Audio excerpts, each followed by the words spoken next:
In 2022, 7-Pack, my very own webcomic, came to an end after running for almost 14 years. Today, I want to take a look back at my journey and tell you all about it. For this occasion, I'll produce 2 videos. The first one, which you are watching right now, will explain the story of how my comic came to be, how I created the plot, the characters, what content was cut, and so forth.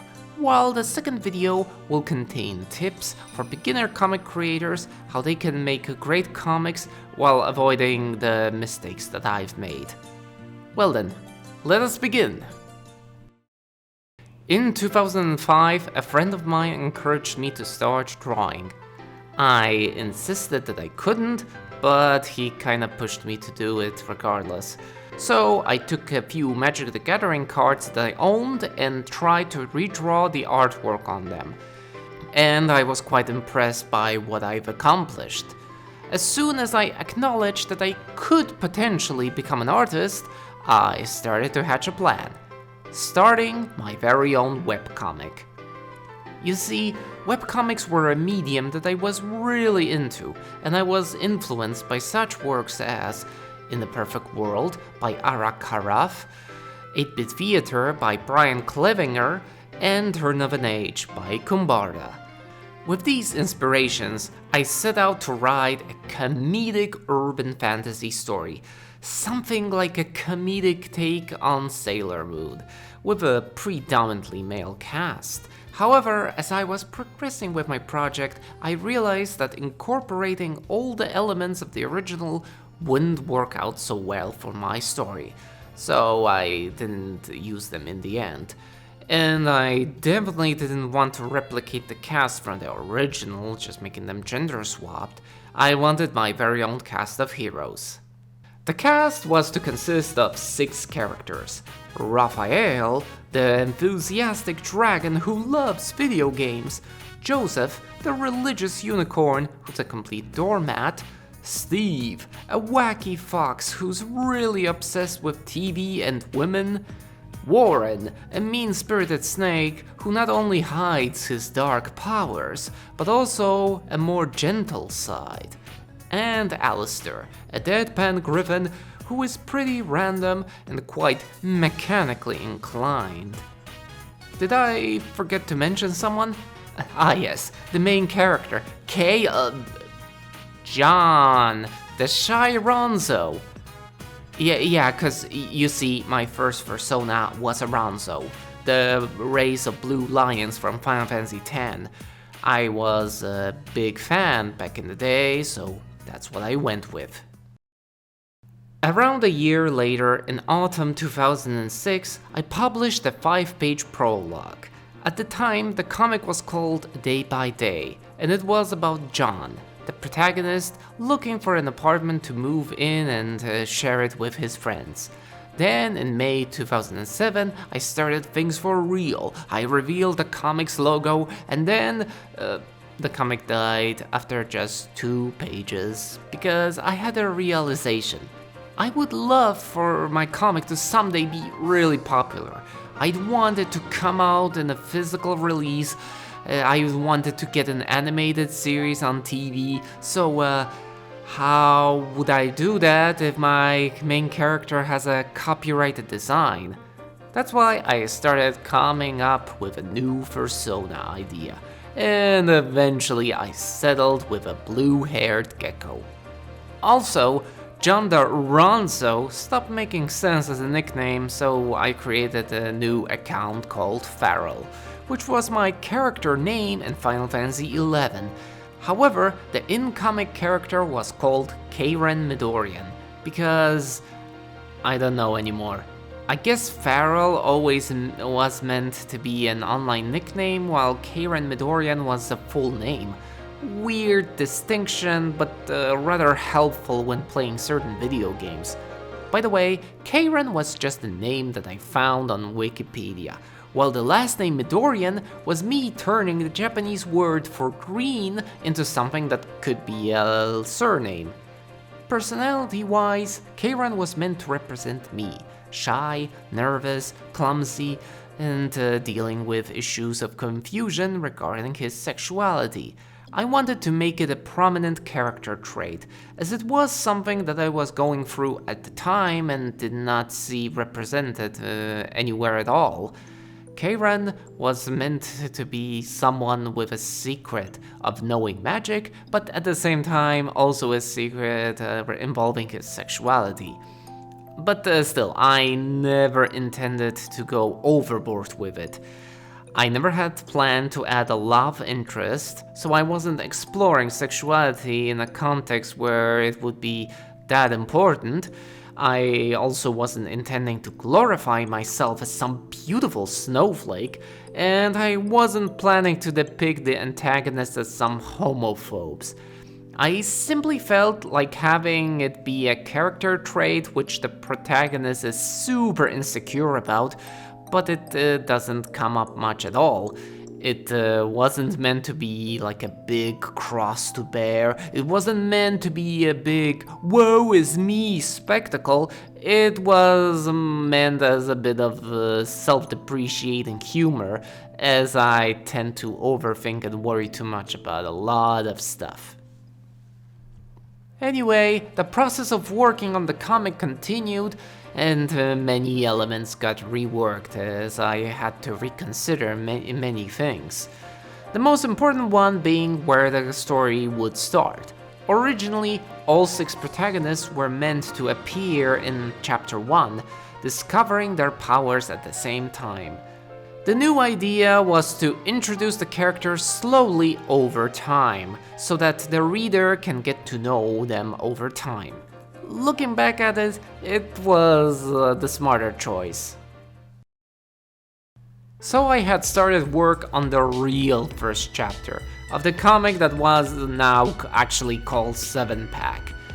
I was drawing the images on papers, scanning them with Adobe Photoshop, then inking them inside with a graphic tablet, then taking the drawn lines and adding the colors in Photoshop, putting everything together overall. Things were going in a good direction, and I had an idea of how to tackle all of this, so my comic was finally coming together. But things did not start out too pretty. I had a little idea about visual design, about how to compose a page, about making sure there's a dynamic read flow, and I was guilty of putting big chunks of text in a single panel. And worst of all, I had used real photos of real places and of myself. The latter being something that I would never do again in any other chapter. Still, flaws aside, it likely is the most memorable chapter of them all. Keiran and Raphael had a good dynamic between each other, the villainous dog got introduced, and I got some people interested in the story, so it gets an acceptable start out of 10. This series of chapters introduced the rest of the cast over time. I did not want this to take too long, so I took some shortcuts. Steve already appeared in Chapter 2, so that his introduction was able to be more brief in Chapter 3. And Alistair had his introduction in Chapter 4 already, despite the chapter focusing on Warren. I also stopped to digitally ink most of the lines. I just scanned the sketches, colored them in Photoshop, that's it. This made the coloring take more time, but inking was what always took the most time, so it was a way to cut corners. Speaking of cutting corners, while I stopped using photos as backgrounds, the self-drawn backgrounds were lazy to say the least and not very impressive. Despite all these steps taken, the second chapter took forever to finish. Things reached a point where the title did not even make sense. Originally, I had planned for a guy on a motorcycle to appear, hence the title, Flowers and Motorcycles. But I just wanted things to end, so none of that happened. Because of this, I made sure to keep chapter 3 and 4 shorter, at the expense of cramming too much text into one panel. I also made the wise move of already introducing some extra supernatural elements into the series, such as the other world and the little creatures known as Daimon, without actually mentioning their name. And we had the first appearance of a mythological being, something that was meant to become a staple of the comic. Not that I succeeded at that all that much, but oh well. Alright, we got our 6 heroes with the power of nature, water, earth, fire, wind, darkness, and electricity. Time to get where we were originally meant to be in Chapter 1. Let's go! I'm finally where I wanted to be from the very start. The gang gets themselves an apartment, and they end up being attacked by this warlock guy.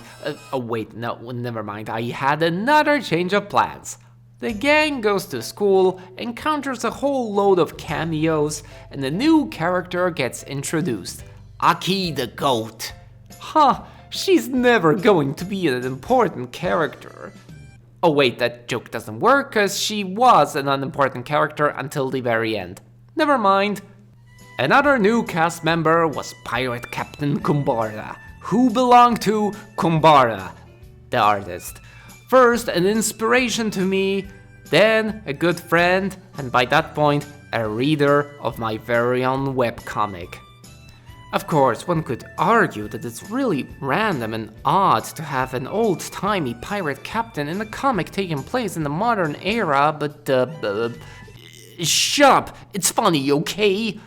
Either way, the main plot of the chapter was similar to something that you'd see on Sailor Moon. The story focused on an individual with a touching story who gets attacked by a villain and a monster of the week. The person's heart, dream mirror, starseed, or kidney is about to be stolen only for the heroes to save the day. I was looking forward to using this formula for almost all chapters to follow, but in the end it never got repeated again. Oh well. A few noteworthy things would be that I changed the page frames from white to black to give a visual representation to the fact that Keiran had lost his magical powers as his daimon was stolen, which many of my readers never even noticed. Why do I even bother? I once again made plenty of mistakes. The cameo page being one of the biggest, but we'll talk about that in the next video. Thing is, I still felt happy. I managed to reach the point that I wanted to be at from the very start. I have depicted Keiran as someone who draws, which, thinking about it, would be probably coming out of left field if not for the fact that Keiran was supposed to be me and the readers are literally reading a comic at this very moment, so it probably wasn't that hard to buy. Plus, there was a nice plot point to open up the next chapter. How will Keiran get his powers back? And more importantly, who's Ace? Who's this mysterious villain? Let's find out! Raphael tried to continue to fight evil, while Keiran, with no powers anymore, decided to become a pirate on Kumbara's ship. There, he got told that if he sticks around, he'd be able to move to Germany, where he could draw porn! Wow, it's just like in my real life, minus the pirates. However, Ace sends a letter demanding Keiran to show up in the other world, or else he'll destroy the school. And then, through a series of dumb events, the whole gang ends up exactly where Ace wanted them to be, where they have to fight another monster of the week. Crazy what I managed to put in just one chapter. Kumbara's pirate gang got introduced, Keiran and Warren had a rather meaningful scene between one another, and it all concluded with Ace holding a diamond and making it glow red, implying that all the demons the heroes were fighting all along were Daimon, which have been turned evil by Ace. But I don't blame you if you didn't quite catch that, I had planned to make it more clear later. Chapter 7 followed, and it was quite fun to do. I took inspiration from old Pepe Le Pew cartoons when drawing Bateau. Regardless of technically very little happening here, I started to feel like things were taking way too long, so once again I split chapters. Finally, in chapter 8, Keiran got his powers back, the white color returned to the frames, which again nobody noticed. Boto was defeated and the gang decided to have one last final battle against Ace. Let's get ready to rumble! After more than 2 years, the truth comes out, and we see that Ace was the dog from chapter 1, 2, and 4 all along. What a twist! The villain makes his big speech which explains everything, but the heroes don't care. The good guys get beaten, and right before their death, Keiran confesses his dream of moving to Germany and drawing porn. This awakens a great power within him. His diamond fuses with his mop, forming a spear, which he uses to defeat Ace, because the idiot just ran into it. Everyone lands back in the school, and we get a nice little epilogue where the heroes conclude that they know basically nothing, but it's fine because the people reading the comic mostly read it for the laughs anyways. Keiran is asked about his dream of drawing porn, and he confesses to his friends that he's probably gay. Then Kumbarda comes along and Keiran decides not to be a pirate anymore. And we end on a joke about how the title of the comic doesn't make sense. The end.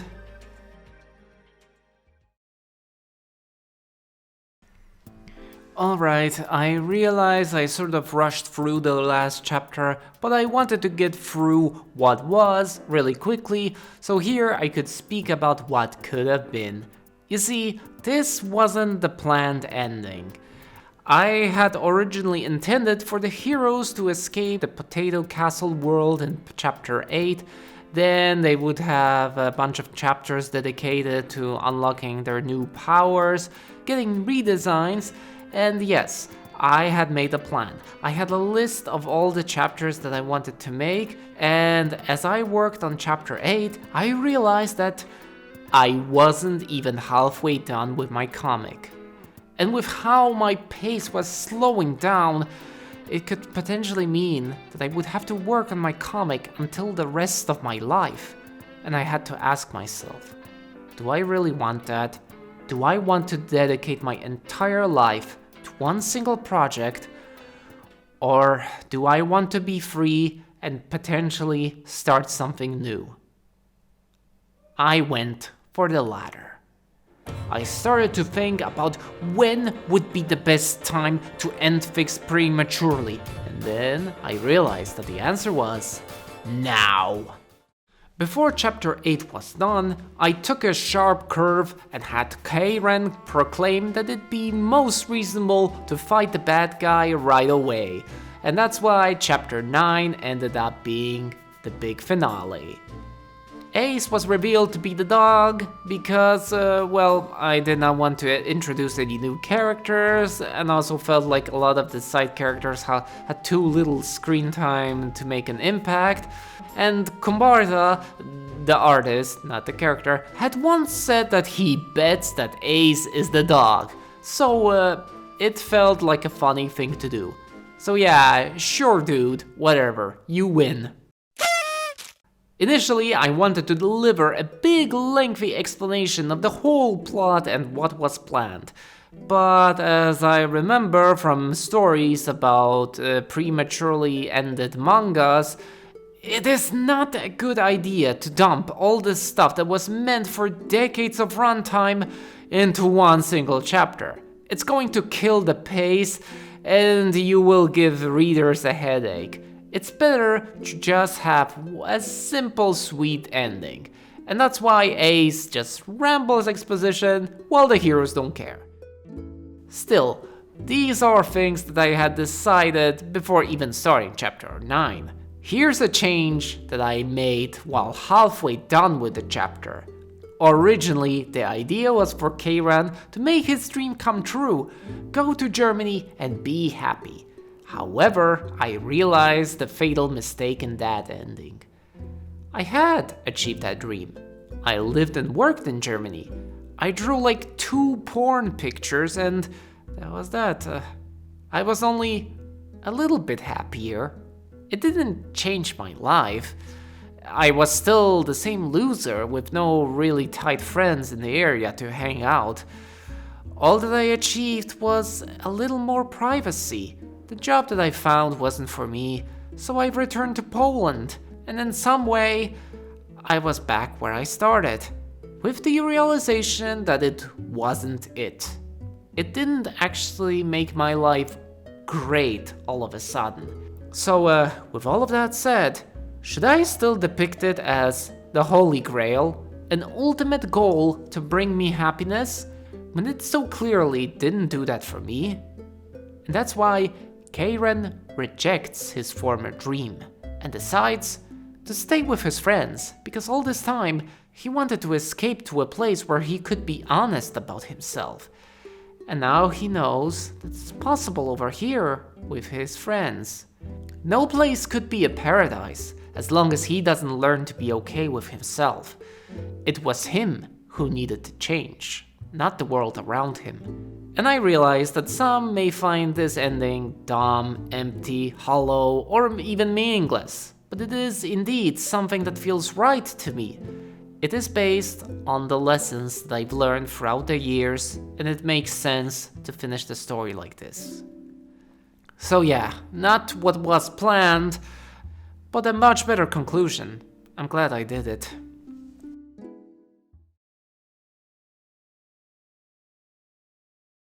First off, the whole deal with the diamond and the world, that was something to be explored throughout dozens of chapters, with the characters eventually fusing with their diamond to reveal their personal super forms. Magic was to be used in battle all the time. There were supposed to be many more villains, many monsters, based on myths and folklore. Many chapters were supposed to feature Ace stealing someone's diamond and the gang having to stop him. This being their unifying plot point across all the chapters, while they themselves individually would have a main plot.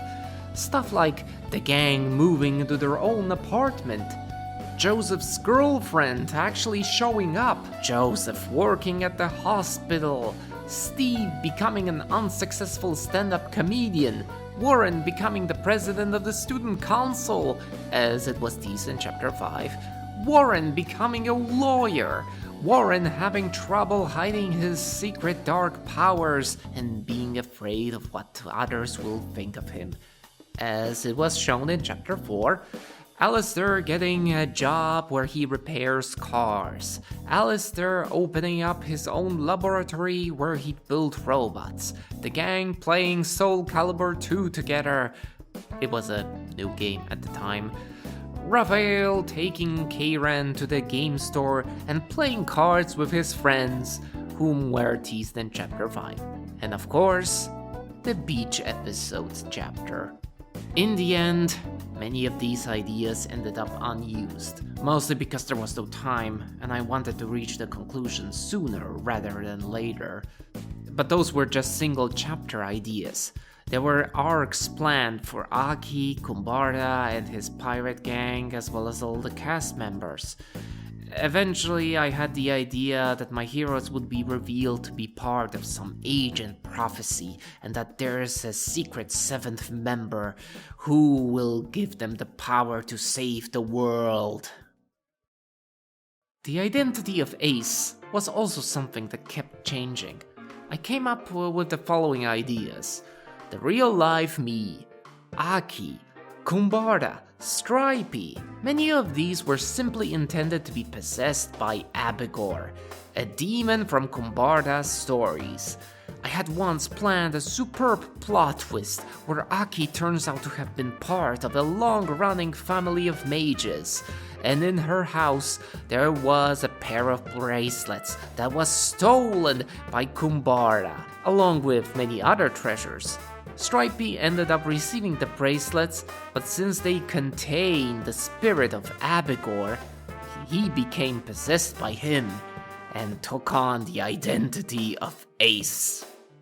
And when you consider that in the end, the real reveal was that Ace was this stupid dog all along, I feel like I made the right call. Also, about Aki, she was planned to be the 7th member of the team for the longest time. What, you don't believe me? Let me show you the proof. Ignoring Keiran, the whole cast has names taken from Yu-Gi-Oh! Raphael, Joseph, Steve, if you consider the Yu-Gi-Oh! Abridged series to be canon, Warren, I did not know how to properly spell Warren, and Alistair. Years pass, I watch Yu-Gi-Oh! 5Ds and decide that the 7th character is going to be named Aki. You just blew my mind. Aki ended up not playing much of any real role in the comic. The idea was that she would act like Daria Morgendorffer from the MTV series Daria, but I did not know how to make her work with the rest of the cast. Okay, deadpan characters can work, but I already have Alistair, and he only works because he's so random. Despite my initial excitement, it didn't feel like I needed a similar, yet much less funny character. And that's why my comic ends on just a, "Hey, isn't it weird that the title of this comic doesn't make any sense?" joke. So yeah, that's the whole story about the rejected 7th character. I took the main character from a show with ties to Beavis and Butthead and turned them into a goat, and also gave them the same name as one of the main characters from Yu-Gi-Oh! 5Ds. If I were to retry that approach today, I'd probably create a character called Jack, who would sell propane and propane accessories. Alright, now that you know everything, let's talk about the future. Starting with the big question. Will I print my comic in physical form? And the answer is a firm, I don't know. There's many things to consider. Should I redraw everything in bigger resolution? Should I redraw every photo that I lazily used? Should I cut out some stuff that I regret adding? Some people would get annoyed at me for changing anything. So I could just release the comic the way it is, but what would I want to achieve with that? I wouldn't want to print out 100 copies. I know they wouldn't sell. I just wanted to have a few physical releases that I could send to a few loyal readers of mine, as a thank you present. But that seems like a lot of work for something that people don't really need in the first place. They can read the comic as it is. And that's why, for the time being, I do not plan a physical release. We'll see. Maybe in the future. And now, the big question. What will I do now? Will there be a sequel to 7-Pack? No. Well, what about a spin-off for one of the characters? No. Okay, to give a more elaborate answer, of the main cast, I could only see Warren be a good lead for his own series. And I only say that because Blackadder was an amazing show. From the side cast, obviously, Kumbarda would be a pick, but he and his cast already have their own comic series, so check that out at your own leisure. Regarding a sequel of any sort, it is definitely possible, but there are many things that I have to consider. Do I need all the characters to show up again? Probably not. Some of the main cast added very little to the stories, and this goes tenfold for the side characters. Would a sequel need to be a series with big storylines and action scenes? I utterly failed at delivering both, and people mostly enjoyed the jokes, so shouldn't I focus on the humor? Should it still be delivered in lengthy chapters, or should I jump towards simple comic strips with no huge storylines in the back? And with all of that, if I end up changing my comic so much, would it still have the right to be called a sequel? Because of all these concerns, I'm not yet willing to start work on a new comic. But I'll keep the idea in mind, so it's possible. Alright, we're at the end. It has been a long venture, but I made it. My comic wasn't that well written, well drawn, but when I think of all the people that I saw throughout the years, people with such tremendous skills, so much more potential than me, most of them stopped drawing their comics, or anything for that matter. They just moved on to other things. Which is not bad per se, but it still really makes me think that despite my lack of potential, I persevered, and now I can present my mediocre and ill-conceived work to the world. I suppose that counts for something. I'd like to thank all of my readers for following my comic. I hope you've enjoyed it, despite all the missteps that I've made. And of course, I also have to thank all of my friends who have helped me with my comic along the way, whenever it was with writing, drawing, or anything of the sort. You have my deepest thanks. And of course, I'm grateful to anyone who simply watched this video. Thank you very much, and I'll be seeing you when the next video comes out. Until then.